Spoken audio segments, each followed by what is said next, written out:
그래서 요즘은요 어떤 리더가 바람직한 친구 같은 리더입니다. 친구. 나이 불문하고 친구 같은 리더. 이 나이를 가지고 자꾸 따지는 거요. 이거 하면 안 되는 거죠. 저도 그래서 은퇴할 때 솔직히 헌법을 가지고 고소를 하려고 했어요. 국가를 상대로. 나이를 가지고 그 퇴직 제도를 두는 게 이거 위헌이다. 이거를 해보려고 하다가 김현장이 아는 변호사가 있는데 바빠서 못하겠더라고요. 여덟 들고 할 수는 없고 좀 해달라고 막 지금 꼬드기고 있습니다. 미국은 정년이 없습니다. 교수만 없는 게 아니라 모든 조직이 없습니다. 그게 왜 없느냐 물어봤더니 나이 차별, 에이지 디스크리미네이션이라고 합니다. 성차별 같이, 성별 차별 같이 에이지 디스크리미네이션이라서 정년을 안 되는 거예요. 그래서 우리가 지금 법으로 정년을 정하고 이런 것들은 다 위헌이다. 나이에 관한 차별이다. 이게 기업에서 어떻게 또 묘하게 적용돼서 나타나는가 하면요. 요즘 우리가 오늘 지금 몇 시간 후에 제 칼럼, 매경 칼럼이 나옵니다. 그걸 아주 강력하게 썼습니다만 이거예요. 요즘 나오는 게 정부 학계 기업들이 미는, 대기업들이 미는 게 직무급이잖아요. 직무급 제도로 가자. 그러면 직무 평가를 해야 되고 나이를 가지고 따지기 시작하면 연봉제를 못 벗어나요. 연봉제를 벗어날 수가 없습니다. 직무 평가에 따라 직무 난이도에 따라 나이 불문하고 그 직무를 수행하는 등급에 따라서 페이를 결정해 줘야 되는데 직무를 할 수가 없어요. 나이를 가지고 잡고. 그러니까 대기업에서 뭐 요번에 50세 이상은 다 임원들 승진 못하면 나가라. 이거 말이 안 되는 겁니다. 이거 전부 반헌법적이고 비헌법적이고. 근데 그냥 막 그냥 일어나요. 그렇게. 나이 가지고 하는 게 아니라 그 직무에 대한 숙련도와 성과를 가지고 평가를 해줘야지. 이거 언젠가 아마 크게 우리나라가 바뀌는 그래서 수평적 관계로 생각하시고 설득하시고 시간이 많이 걸리고 노력도 많이 걸려요. 설득하면 상황도 계속 체크해야 돼요. 스스로 하게 하고 북돋워 주시고 상으로 지원해주고 이익을 주고 이게 이제 친구 같은 리더라고 볼 수 있습니다. 근데 선생님 같은 리더라고 했더니 이제 옆에 있던 직원 하나가 요즘 선생님은 이러지 않아요. 그래서 제가 옛날 선생님 같은 리더라고 이렇게 바꿨습니다. 그래서 이렇게 바뀌자 마음을 먹었지 않습니까? 오늘 당장 내일 가서 바뀐다. 불가능할 정도로 그래서도 안 됩니다. 왜 그러냐면요. 갑자기 바뀌면 부하들이 충격받아요. 어디 가서 무슨 잘못된 강의 듣고 와서 바뀌면 안 돼요. 바뀌는 건 또 선단계가 필요합니다. 변화의 계기를 만들어야 돼요. 계기. 사람 변화할 때도요, 절차가 있어요, 절차. 갑자기 바뀌면 이상하게 생각해요. 변화의 계기를 만들고요. 그 다음에 실습과 훈련을 통해서 진짜 이 변화된 행동이 오래가게 장착시키는 논리죠. 습관화시키는. 그리고 점진적으로 이거를 일주일에 하나씩 이런 예같이 이렇게 바뀌는 모습을 보여주는 것이죠. 사장님이 갑자기 바뀌면 충격받습니다. 자, 그 다음에 두 번째로 넘어가서 살펴보도록 하겠습니다. 리더의 그릇 만큼 회사. 이렇게 큰 그릇은 큰 회사를 리더예요. 작은 그릇을 가진 사람이 큰 회사 맡으면 어떻게 되겠습니까? 회사가 망가집니다. 그런 케이스가 한둘이 아닙니다. 왜? 작은 그릇의 정책들만 펴요. 밑에서 큰 회사 움직이는 이 논리를 몰라가지고 이거 뭐 아주 우리 리더십 연구할 대통령 리더십 연구를 많이 하고 그 대통령 리더십 연구에서 나온 연구 결과 중에 재밌는 게 있는데 대통령을 움직이는 욕구가 세 가지 있는데 욕구, 동기, 욕구. 하나는 성취 욕구. 성취 욕구 높은 대통령이 있죠. 여러분들이 목표 정해놓고 드라이브 하는 스타일. 두 번째는 권력 욕구 높은 대통령. 권력 욕구 높은 분들은 자기 편을 자기 우군을 많이 만들어요. 그러니까 맨날 이렇게 막 모으고 자기 비판하는 사람도 받아들이고 야당한테도 접근하고 이런 거를 포용적이란 말로 표현하지만 권력 욕구는 없다고. 세 번째는 친화 욕구 높은 대통령이었어요. 아주 이렇게 만나서 대화를 해보면 아주 친근감을 느끼는. 미국 대통령 44명을 분석을 해봤어요. 어느 대통령이 성공하나, 어느 욕구 가진 대통령이 성공하나. 성취 욕구 높은 대통령이 성공했겠습니까? 실패했겠습니까? 대부분 실패했죠. 성취 욕구 높은 대통령. 대표적인 케이스가 닉슨입니다. 대통령은 목표 세워놓고 드라이브 하는 자리가 아니다. 이런. 그러면 실패한다. 근데 이거를 기업에 가서 해보면 기업에서는 성취 욕구 높은 CEO가 당연히 성공해요. 문제는 CEO로 성공한 사람이 대통령으로 갈 때는 성취 욕구를 낮추고 가야 되니까. 그러지 못하기 때문에 대통령이 가가지고 소위 CEO 출신들이 건을 치는 경우가 많다. 두 번째 욕구가 뭐라고 그랬습니까? 두 번째 욕구. 권력 욕구 높은 대통령들은 대부분 성공했다.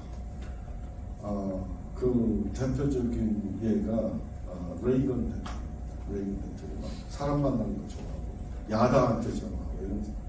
그다음에 세 번째가 뭐였습니까? 세 번째 친화 욕구 높은 대통령은 대부분 스캔들이 났다. 그 대표적인 예가 누구였습니까? 클린턴 대통령. 클린턴 만나본 얘기가 아주 얼마나 매력적인지 모르겠다. 그렇죠. 그래서 그런 걸 놓고 보더라도 이 그릇에 따라서 욕구체계에 따라서 동기에 따라 내면의 상태에 따라서 이끌어 나가는 조직의 규모, 특성 이런 게 다를 수밖에 없다.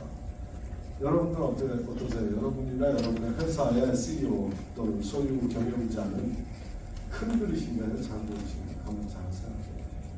똑같은 선상에서 출발했는데도 누구는 크게 성공하고 누구는 고만고만한. 이거 이유가 있다. 이거를 요즘 나오는 리더십의 전문용어로 리더십 캐피털 인덱스라고 표현합니다. 2013년 리더십 캐피털 인덱스라고 표현합니다. 그럼 그 그릇을 키워보자는 건데 이렇게 작은 그릇인 사람을 큰 그릇으로 키워볼 수 있겠냐? 여러 가지 시도가 있습니다. 그 중에 하나가 뭐냐면 가정을 바꾸는 겁니다. assumption. 가정이라는 게 이제 assumption, 마음속에 갖고 있는 가정, assumption challenge라고 합니다. 가정을 한번 바꿔보세요. 가정을 갖고 살잖아요. 이 가정이라는 게 맨 마음속 밑에 깔려 있는 행동을 주관하는 키 같은 거예요. 키. 그래서 이 가정이 안 바뀌면 행동이 안 바뀌어요. 가정이 바뀌면 행동이 바뀝니다. 여러분 그런 거 있죠? 어떤 가정을 갖고 있습니까? 저도 현생활 하면서 느낀 게 뭐냐면 함부로 말하지 마라, 독박 쓴다 이런 가정. 가정이 생겨요. CEO 앞에서 막 좋은 얘기 했다가 그건 네가 해 이렇게 나가는데 갑자기 왜냐면 내 역할 내 임무는 있잖아요. 기존에 거. 근데 더 이게 일이 많이 생기는 거잖아요. 그래서 부하들이 진짜 싫어하더라고요. 그런 거. 하면 안 되는 거예요. 이런 가정을 갖고 살거든요. 가정. 그렇기 때문에 이게 바뀌어야 내가 좋은 얘기 많이 해주겠죠. CEO나 누구한테. 이거 안 바뀌면, 가정이 안 바뀌면 그 가정을 갖고 있는 사람은 좋은 얘기 절대 안 해요. 가정을 바꾸도록 하는 것이 지금 assumption. 이 꽁이라는 그 새가 가정이 아주 굉장히 재밌는 가정입니다. 눈 감으면 세상은 없다 이렇게 생각한다는데 꽁. 그래서 꽁 사육하는 데 가보셨어요? 옛날에는 위에까지 다 눈을 쳤어요. 날아갈까봐 야생이기 때문에. 요즘은 그렇게 안 합니다. 그렇게 안 하고 아주 간단한 방법으로 날아가지 않게 만듭니다. 어떻게? 이렇게 캡을 씌웁니다. 캡을 씌워주면 하늘을 못 보는 건 하늘이 없는 줄 알고 안 날아가요. 가정을 하는 가정. 이제 하늘은 없다. 이 가정 날아갈 수 없다. 이 가정하니까 잠재력이 죽어버립니다. 잠재력이 죽어요. 사람도 똑같다는. 사람도 가정을 안 바꾸면 날 수 있는 사람이 걸어다니는 게 되고 저만큼 될 수 있는 사람이 이만큼 되고 이렇게 됩니다. 그래서 이 캡 이거 G마켓에서 팝니다. 이거 하나 2,000원씩 하니까 사서 훨씬 좋을 것 같습니다. 가정에 사장님 앞에서 괜히 얘기했다가 독박스. 이거 아주 대표적인 가정이고, 그 다음에 우리는 성공하기보다 실패하지 않는 것이 중요하다. 그러니까 크게 성공 안 해도 된다. 여기 이 주변에 있는 큰 회사가 제가 자문을 해주고 있는데 그 회사 인터뷰 해봤더니 크게 성공하려고 하지 마. 실패만 한 있으면 올라가. 그러면 너는 팀장도 되고 임원도 될 거야. 그리고 임원에서 10년만 넣으면 퇴직금 상당해. 그거 가지고 먹고 사는데 지장 없어. 다 이 과정을 갖고 있어. 그러니까 신사업한다. 아무도 지원 안 해. 가면 망하는 거예요. 왜? 신사업 다 실패하거든요. 신사업 성공 확률이 10%도 안 되잖아요. 아무도 지원 안 해요. 그거에서. 하는 것마다 족족 망했고 지원에 간 사람 다 무덤됐어요. 절대 안 돼요. 이런 회사에 아무리 위에서 닭을 치고 닭다를 해봐도 누가 능력 있는 사람이 신사업한다고 새로운 아이디어를 내겠습니까? 안 되는 거예요. 가정을 바꾸자. 가정을 바꾸자. 두 번째가 일하다 잘린 사람이 있으면 놀다 잘린 사람. 이거는 제가 저 강남에 있는 강남구가 아니라 어느 구에 가면 구청장이 있죠. 그 밑에 부구청장이 있습니다. 이 부구청장은 임명직이에요. 근데 구청장과 부구청장의 관계가 매우 묘합니다. 왜냐하면 구청장이 부구청장을 지속적으로 견제해요. 왜? 다음번 선거에 입후보할 1번 영순위가 부구청장이에요. 왜냐하면 모든 게 비슷해요. 퀄리피케이션이. 그러니까 맨날 막 구박지고 막 감시하고 막 견제하고 이러거든요. 그래서 제가 가서 인터뷰한 거는 선언을 했어요. 저는 절대로 입후보 안 합니다. 저는 정년까지 가는 게 목표입니다. 그리고서 그 다음에는 어떤 행동을 보이냐 노는 겁니다. 일하면 바로 견제 들어온대요.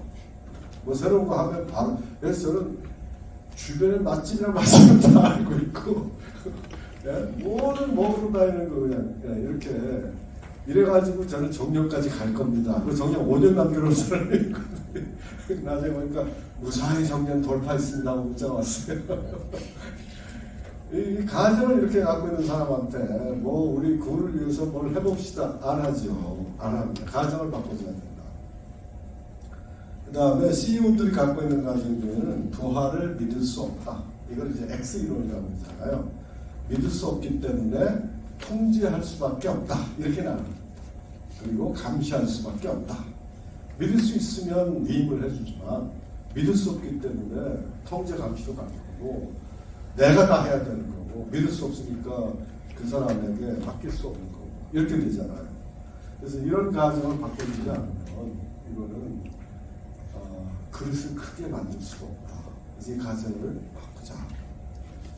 이 가정이 안 바꿔서 큰 역사상 큰 피해를 낸 그게 뭐냐면 전쟁이 됩니다. 어느 전쟁이 되냐면 칼싸움하는 시대에서 총싸움하는 시대로 넘어오는 시기. 나폴레옹 전쟁 이런 거 있죠. 이때 19세기에 옛날 어떻게 이런 거 보셨죠? 일렬로 쫙 서 있고 뒤에 또 열들이 한 10여 서 있어요. 그래서 이쪽에서 발싸움을 이렇게 다다다 쏘면 이쪽에도 똑같이 서 있죠. 서 있는 사람 다 죽고 일렬. 뒤에 있는 열이 또 쏘면 이쪽에 또 다 죽고. 이거는 서서 쏘는 거는 칼싸움하는 시대의 해설투예요. 근데 이 엎드려 쏴도 없고 은폐도 없고 이렇게 전쟁을 했단 말이죠. 얼마나 많은 사람이 죽었는지 몰라요.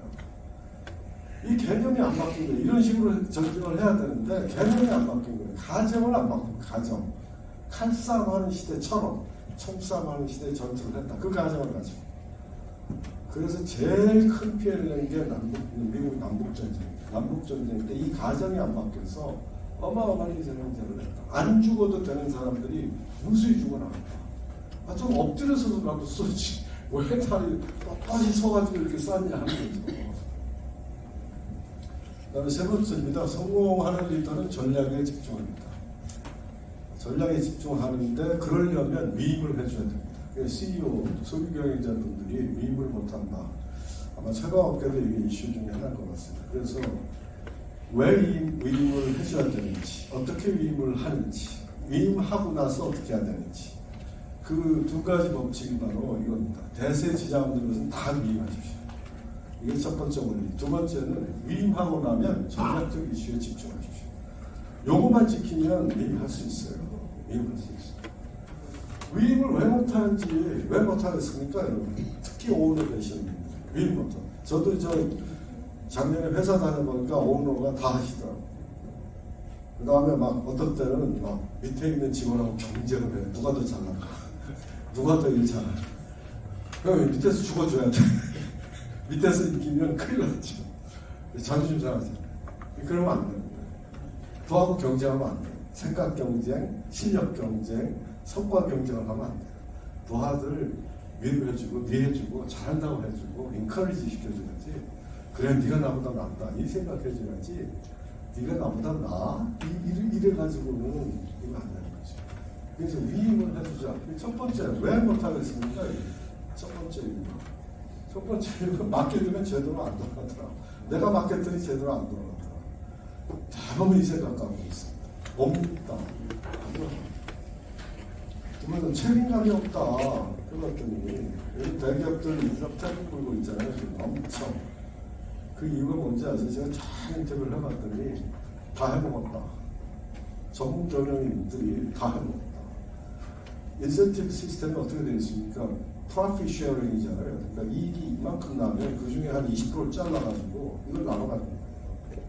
그 위에서부터 많이 나고 그 밑에는 조금. 자, 그건 좋다.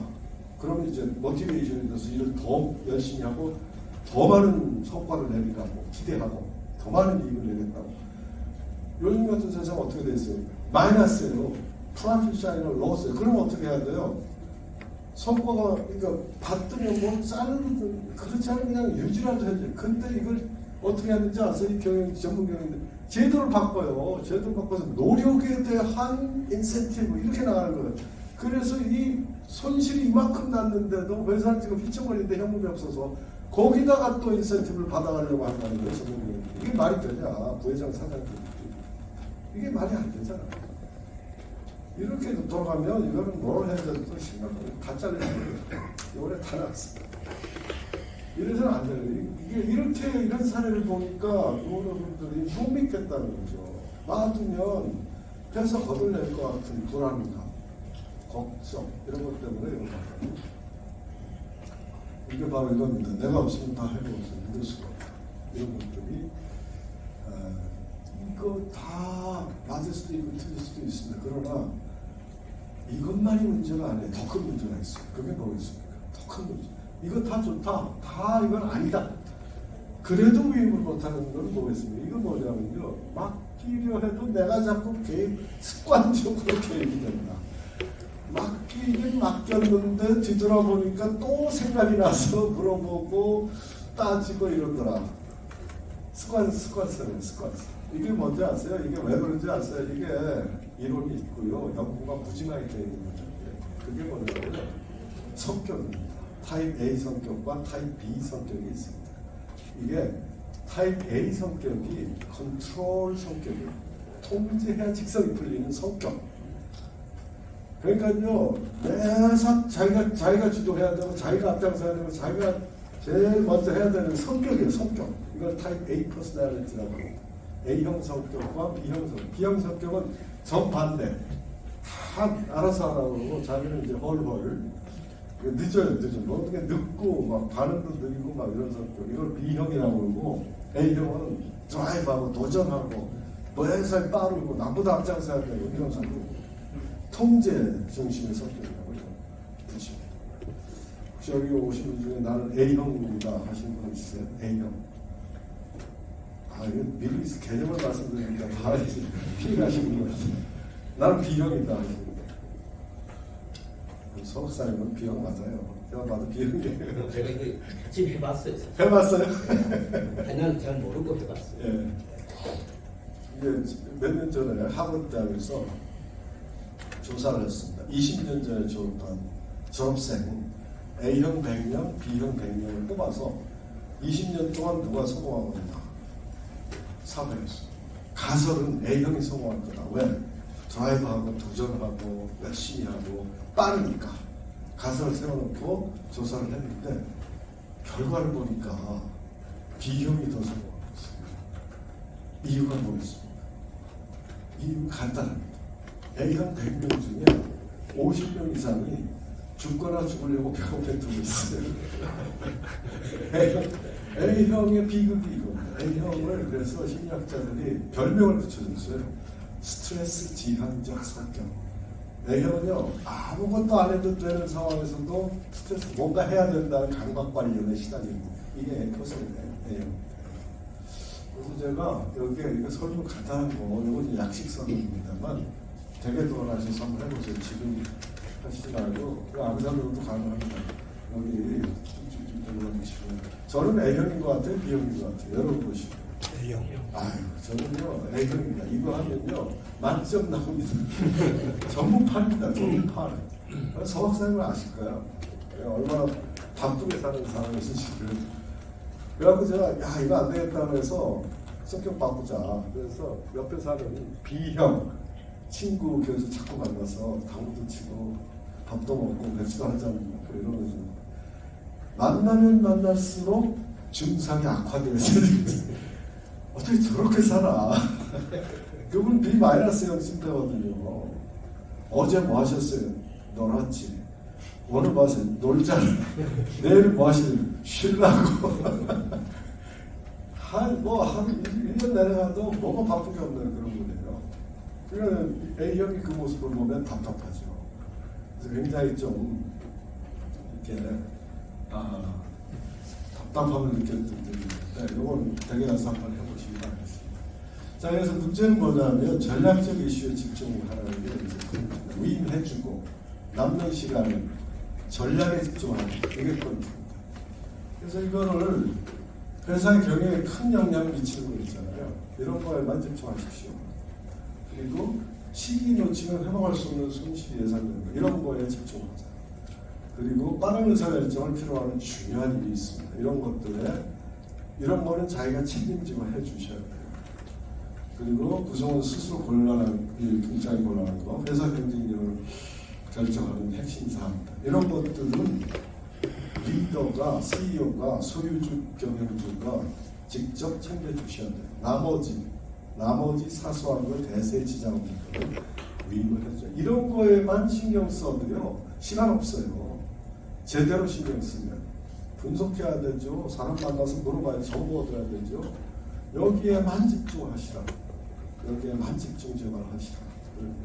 사례가 있습니다. 제가 코칭했던 분인데, 코칭은 제가 요즘 많이 합니다. 반도체 설계하는 만기치려면 이거는 뭐 모든 걸 자기가 해야 돼. 자기가 없으면 회사는 안 돌아간다. 죽는 건가 이런 개념, 가정을 갖고 계신 거예요. 가정을 그렇게 갖고 계신 거예요. 그래서 지시할 때 그럴 때 자꾸 이렇게 일일이 지시하고 관리하고 통제하니까 밑에 있는 직원들이 어떻게 바뀌겠습니까? 지시할 때까지 기다리는 습관을 갖게 돼요. 지시가 없으면 놀아요. 자기가 뭘 일을 찾아서 하려고 안 해요. 왜? 지시를 다 받아서 일해 왔으니까. 이게 맞는 거니까. 가정을 그렇게 갖게 된 거죠. 그러니까 수동적으로 바뀌어요. 그러니까 일 안 하니까 더 세세하게 지금 지시를 하게 되죠. 점점 미세 관리를 하게 돼요. 그러니까 나중에 뭐 문구하나, 일어나는 시간, 회의 때 의자 배치, 이런 것까지 그냥 일일이 지시하게 되는 거예요. 점점 미세 관리를 하게 되는 거죠. 시간은 점점 부족해지고 더 열심히 치고 더 열정적으로 하고. 그래서 제가 들어가서 코칭을 했지 않습니까? 그래서 약속을 했어요. 하던 일 다 리스트업 해가지고 50% 잘라라. 사소한 거부터 잘라가지고 위임을 해주자. 나머지만 해라. 3개월 동안 관찰해보자. 성과가 어떻게 되는지 보자. 어떻게 변했겠습니까? 성과가 오히려 더 좋아졌어요. 성과가 더 향상됐어요. 그러니까 신경 안 써도 그 기업 경영에는요, 이런 게 있습니다. Zone of Indifference라는 게 있어요. 무차별 영역. 이렇게 하든 저렇게 하든 대세 지장 없는 것들이 있어요. 이런 것들까지 신경을 쓰다 보니까 점점 일이 많아지고 중요한 거에 대한 투자할 수 있는 시간 투자는 좀 줄어들고 이렇게 됩니다. 그래서 3개월 뒤에 더 향상돼서 결국 요 반에서 또 반을 잘라가지고 위임을 해줬어요. 그랬더니 전혀 전혀 문제 없이 그냥 잘 돌아가요. 문제는 위임을 다 해주고 나면 박 사장의 시간이 남잖아요. 그 시간을 어디다 쓸 거냐 하는 거죠. 이분이 머리가 좋은 분이에요. 그래서 전략적 이슈에 집중하셔야 남는 시간. 저 절차가 왜 필요할까? 이 아주 근본적인 질문을 던지기 시작합니다. 개발할 절차가 있잖아요. 절차가 왜 필요할까? 저 방법밖에 없나? 그리고 왜 꼭 저 물질을 써야 되나? 무슨 뭐, 그 과정에서, 개발하는 과정에서 써야 되니까. 그래서 이런 거 고민하다 보니까 오히려 획기적인 성과를 내서 1년 뒤에 개발 기간을 엄청 긴 그런 그 놀라운 성과를 냈다.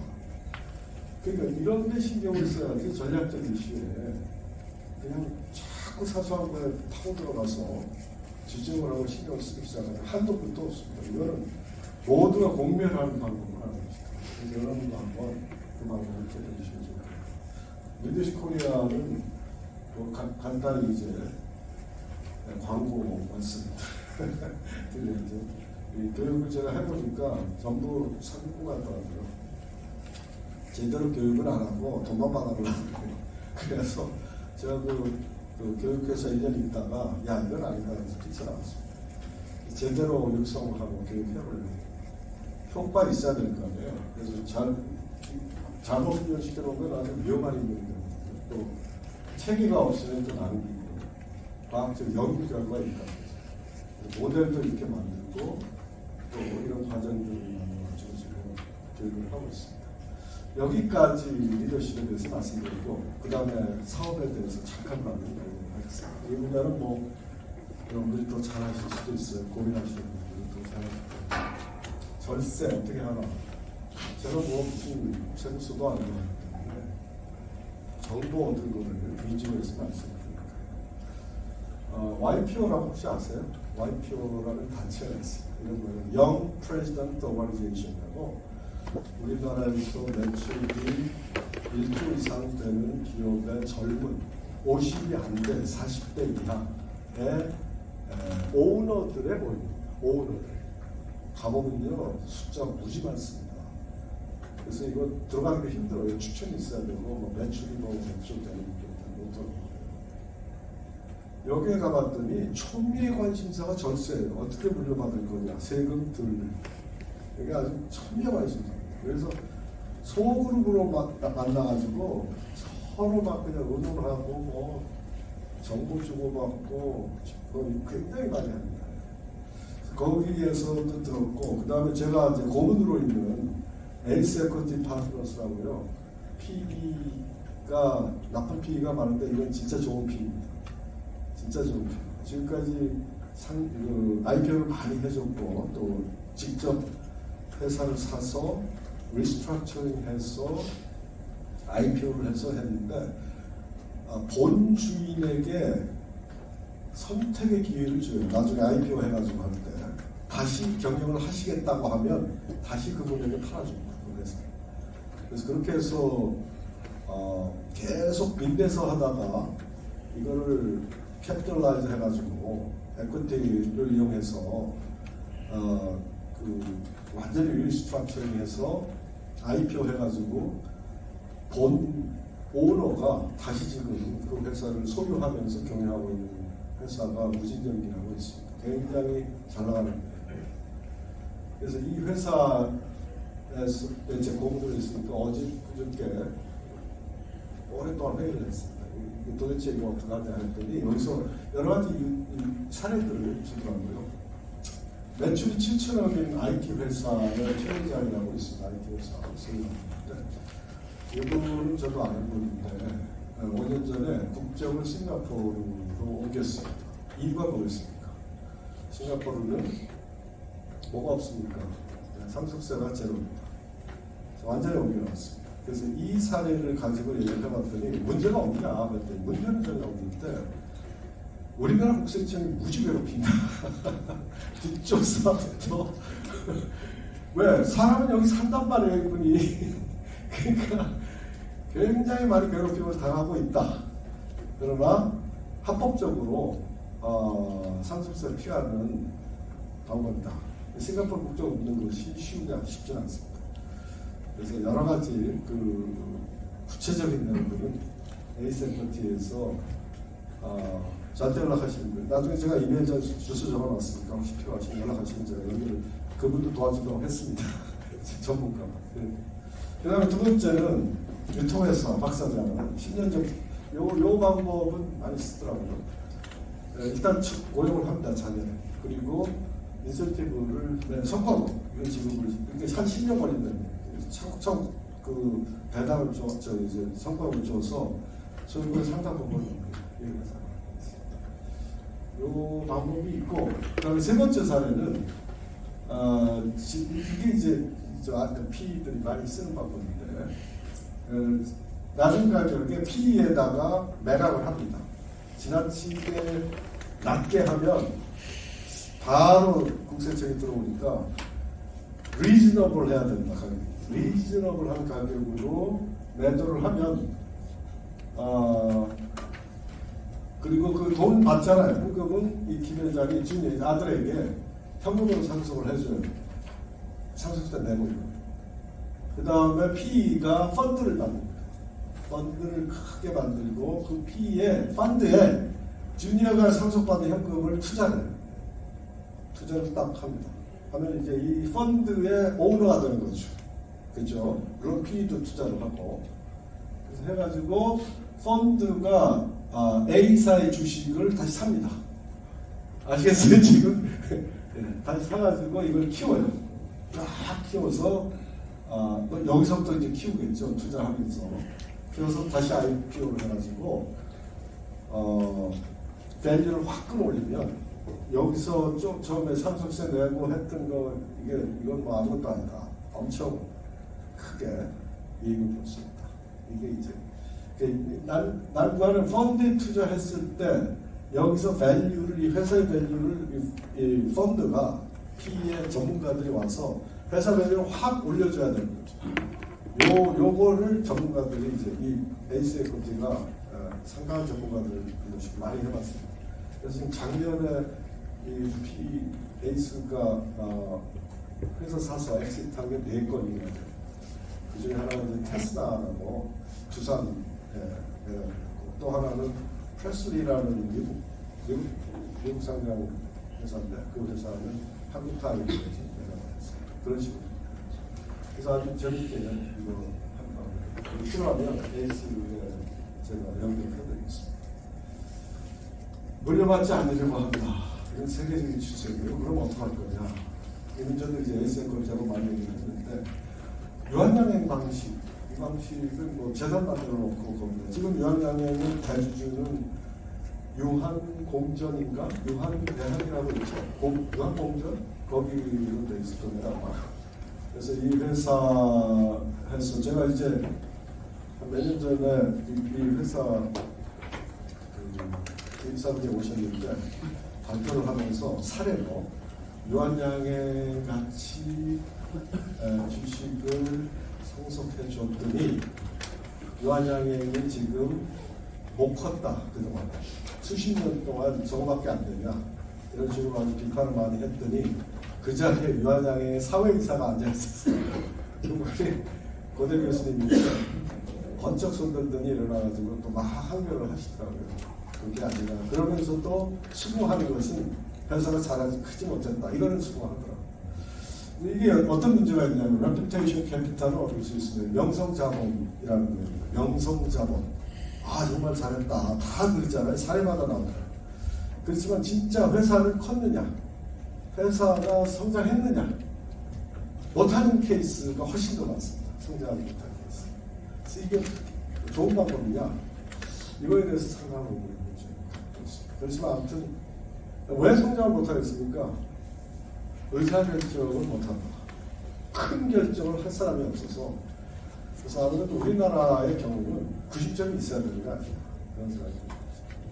그래서 이 방법은 조금 이제 회사를 생각하면 조금 문제가 있죠. 그다음에 테슬라 방식이고, 이건 테슬라를 이제 에이스가 이제 사서 두산에 매각한 회사인데 P사가 확실히 이걸 다 매수를 했습니다. 주식을 다 사가지고 그 주인이 1,200억인가 해가지고 주식을 다 양도를 했습니다. 양도를 하고 그다음에 PE가 그 회사를 키웠습니다. 들어가서 전문가들 막 들어가가지고 그 와중에 그 주식을 매각한 오너는 계속 CEO를 했습니다. 하고 싶으면 언제든지 하라고.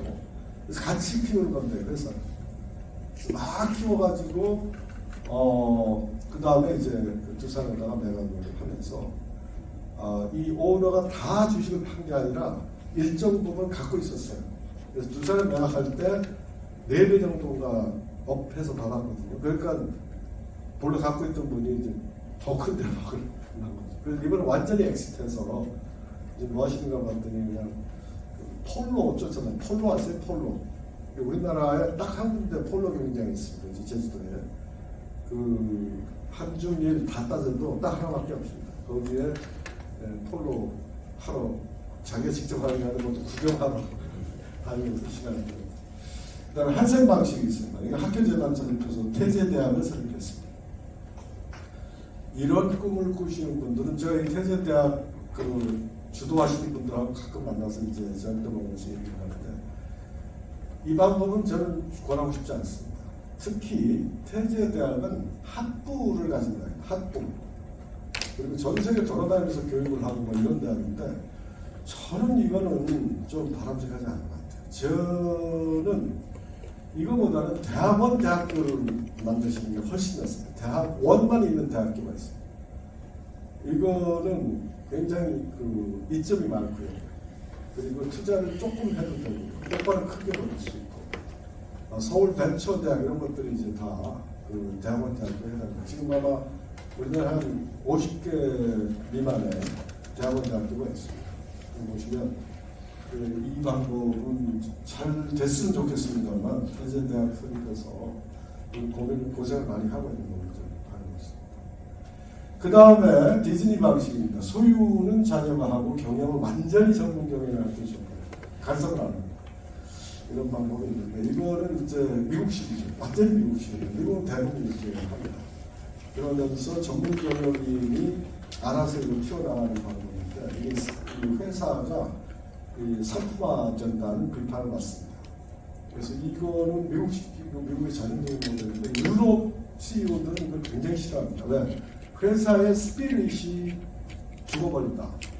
그 오너가 회사를 설립할 때는 어떤 스피릿이 있어서 설립을 했는데 상품화 시켜버리니까 회사를 완전히 스피릿은 없어지고 회사 사고 팔고 왔다 갔다 하면서 주인 몇 번 바뀌면 그 다음에 이게 무슨 회사인지 모릅니다. 그래서 디즈니도 지금 이게 디즈니가 옛날 디즈니가 아니다 이런 비판이 지금 엄청 많이 나오고 있죠. 그래서 이런 문제는 있지만 아무튼 그래도 회사는 많이 성장을 하는 경우들이 있다. 빌 게이츠나 워런 버핏 방식은 공익재단에 해서 뭐 빌 게이츠 빌앤 멀린다 게이츠닷컴 .org에 들어가시면 거기 이제 어디 투자했다 얼마 기부를 받았다 이런 거 많이 나와있습니다. 공익재단이 그 다음에 저는 관종 이종환 선생이라고 삼형화학 그룹의 그 오너셨죠. 장학금을 진짜 엄청 많이 줬습니다. 그리고 지금 1조 7천억의 장학재단에 기금을 쌓아놨습니다. 그리고 뭐 엄청 많이 제일 삼성이 주는 장학금보다 훨씬 많이 줍니다. 유학생들 뭐 훌륭한 학생들에게. 그래서 이제 수립하고 하고 있는데 그래서 회사 입장에서는 자녀들이 지금 회사를 운영하는데 굉장히 싫어합니다. 회사 투자할 돈 전부 여기로 들어간다고 굉장히 싫어하고 있는 그런 상황입니다.